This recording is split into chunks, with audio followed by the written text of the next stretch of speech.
Shalom Bapak Ibu Saudara yang terkasih di dalam Tuhan. Apa kabarnya hari ini? Kiranya kita semua boleh dalam keadaan baik dan sehat. Saudara, hari ini kita kembali datang kepada Tuhan. Kita boleh kembali duduk diam sejenak, dan kita boleh kembali membuka hati kita untuk mendengarkan firman-Nya. Mari saudara, sebelum kita merenungkan firman-Nya, kita bersatu hati, kita berdoa. Tuhan Yesus yang baik, kami bersyukur karena hari ini kami masih boleh datang kepadamu. Terima kasih karena Engkau masih memberi kami waktu, memberi kami kesehatan, dan memberi kami kesempatan untuk mendengar firman-Mu. Tolong kami ya Tuhan, supaya kami boleh mengerti firman-Mu, dan hati kami boleh disentuh oleh kebenaran firman-Mu, dan diubahkan oleh kebenaran firman-Mu. Terima kasih ya Tuhan, di dalam nama Tuhan Yesus kami berdoa. Amin. Saudara, perenungan firman Tuhan kita hari ini terambil dari 1 Samuel 31 ayat 4-5 yang berbunyi demikian. Lalu berkatalah Saul kepada pembawa senjatanya, "Hunuslah pedangmu dan tikamlah aku, supaya jangan datang orang-orang yang tidak bersunat ini menikam aku dan memperlakukan aku sebagai permainan." Tapi pembawa senjatanya tidak mau, karena ia sangat segan. Kemudian Saul mengambil pedang itu dan menjatuhkan dirinya ke atasnya. Ketika pembawa senjatanya melihat bahwa Saul telah mati, ia pun menjatuhkan dirinya ke atas pedangnya, lalu mati bersama-sama dengan Saul. Demikian jauh pembacaan firman Tuhan kita hari ini. Saudara, firman Tuhan hari ini akan mengingatkan kepada kita tentang satu hal yang sederhana tapi sangatlah penting, yaitu dosa itu suka membohongi kita. Saudara, dosa selalu kelihatan menarik di awal, seolah-olah menyenangkan, seolah-olah tidak apa-apa, seolah-olah tidak akan ada akibatnya.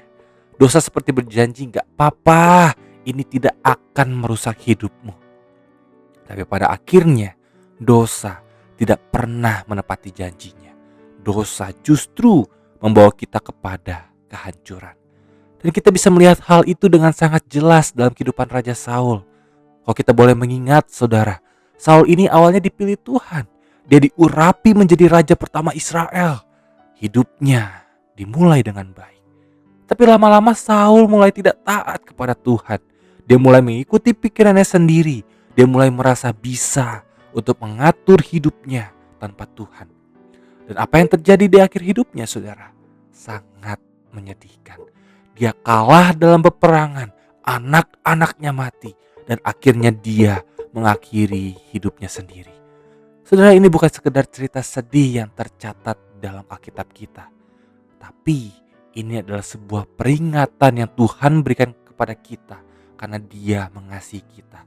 Tuhan seperti sedang berkata, hati-hati, dosa itu menipu, jangan pernah dipercaya. Dan saudara, kalau kita boleh jujur, mungkin kita juga pernah mengalami hal yang sama. Kita tahu sesuatu itu tidak benar, tapi kita tetap melakukannya. Kita tahu itu tidak menyenangkan Tuhan, tapi kita berkata dalam hati, tidak apa-apa, sekali saja. Atau kita berpikir, ini tidak akan berdampak besar lah. Padahal saudara, dosa selalu mulai dari hal kecil, tapi ujungnya bisa berdampak sangat besar. Maka dari itu saudara, disinilah kita butuh Injil. Saudara, kabar baiknya Yesus datang bukan untuk orang yang sempurna, tapi untuk orang yang sering tertipu oleh dosa seperti kita. Dia datang ke dunia ini untuk menyelamatkan kita dari tipu muslihat dosa itu. Nah, saudara, Yesus tidak hanya mengampuni kita, tapi juga Dia memberi kita kekuatan untuk boleh berkata tidak kepada dosa. Dia membuka jalan supaya kita bisa hidup benar, bukan dengan kekuatan kita sendiri, tetapi dengan pertolongannya. Nah, saudara, ketika kita berbicara tentang relasi kita dengan Tuhan, relasi yang benar, saudara, relasi yang benar dengan Tuhan akan menjaga kita dari tipu daya dosa.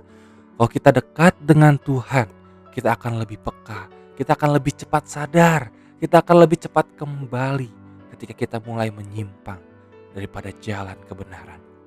Maka dari itu saudara, aplikasi firman Tuhan mengajak kita hari ini, jangan bermain-main dengan dosa. Jangan percaya suara yang berkata nggak apa-apa kalau dosa-dosa sedikit mah. Dan saudara, kalau hari ini Tuhan mengingatkan kita tentang sesuatu yang ada di dalam hidup kita, mungkin dosa-dosa yang masih terus kita lakukan, saudara, datanglah kepada Tuhan. Jangan ditunda. Akuilah dengan jujur dan mintalah Tuhan untuk boleh menolong kita. Saudara yang terkasih, dosa memang selalu membohongi kita. Tapi Tuhan tidak pernah membohongi kita. Apa yang Tuhan katakan itu benar, dan apa yang Tuhan janjikan itu pasti. Dan saudara, kalau kita berjalan bersama dengan Tuhan, hidup kita tidak akan berakhir seperti Saul, tapi akan berakhir di dalam sukacita bersama dengan Tuhan. Amin. Mari kita berdoa. Tuhan Yesus, terima kasih untuk firman-Mu hari ini. Terima kasih karena Engkau mengingatkan kami bahwa dosa itu menipu dan bisa membawa kami jauh daripada-Mu. Ampuni kami ya Tuhan kalau kami sering kali jatuh dalam hal-hal yang sama dan sering kali tidak peka terhadap suara-Mu. Ya Tuhan, tolonglah kami supaya kami boleh lebih dekat dengan-Mu setiap harinya. Beri kami hati yang peka, hati yang lembut, hati yang mau taat.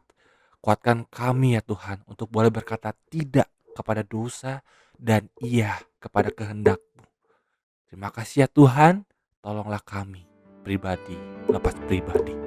Di dalam nama Tuhan Yesus kami berdoa. Amin.